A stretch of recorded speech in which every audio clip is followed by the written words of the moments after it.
All right. Hey, folks. So today I want to touch a little bit on trauma.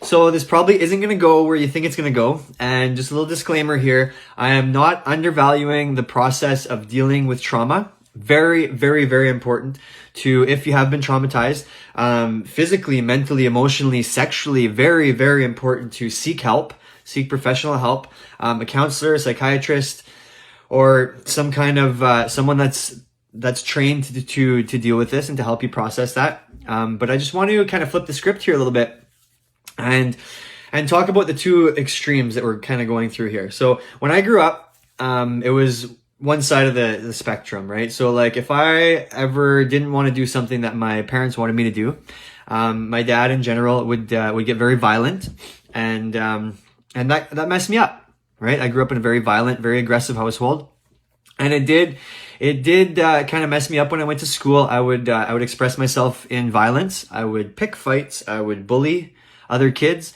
and I would lots of fighting, lots of just aggression and anger, right?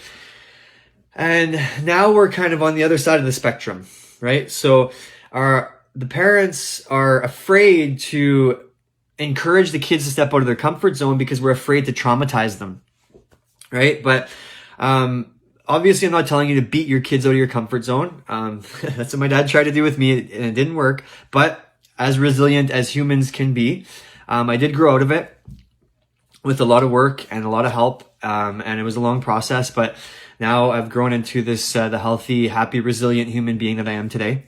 But I just want to kind of like balance out the scales here, right? So like rather than beating it out of them or letting them manipulate you and push you around, now we want to find that common ground here somewhere, that balance, right?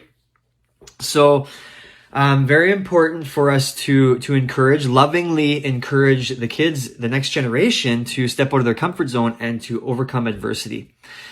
And sometimes parents, I see you, I hear you, and I 100% respect where you're coming from. And I'm not a parent, and I have no idea what goes on behind your doors.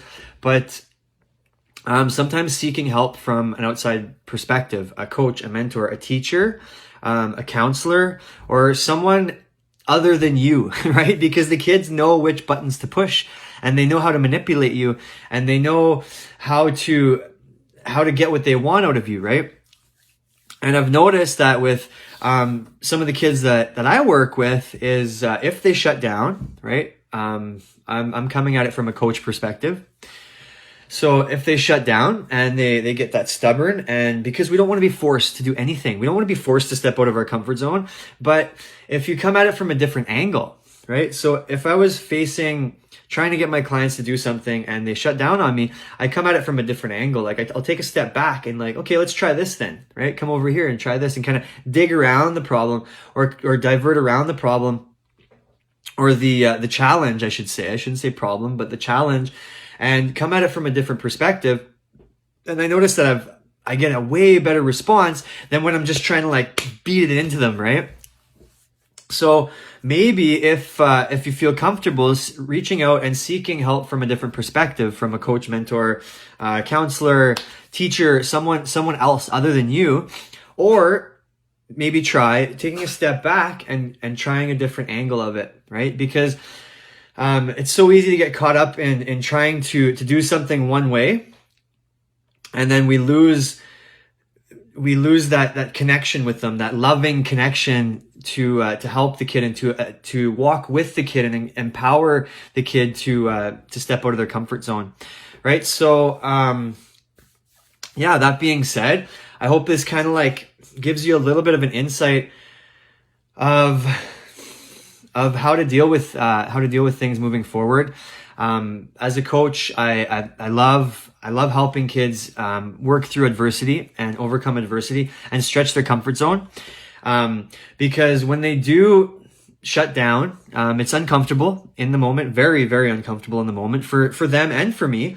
But when we overcome that adversity, the empowerment and the confidence boost, and it's just like, it's so rewarding, right? It's so rewarding. It way outweighs the couple minutes of stubborn temper tantrum that they might throw, right? So Yeah, I hope this helps. I hope this sheds a little bit of light on the difference between traumatizing and helping the kids get out of their comfort zone, because very, very important that the next generation learns to stretch their comfort zone and to build that resilience and to build that confidence, right? Because as it stands, you know, we really, really need to ourselves and the next generation build that resilience and learn to deal with our stress in a healthy manner, right? Breathing through it and looking at it from a different perspective, right? So I hope this helps, and I will catch you guys on the next one.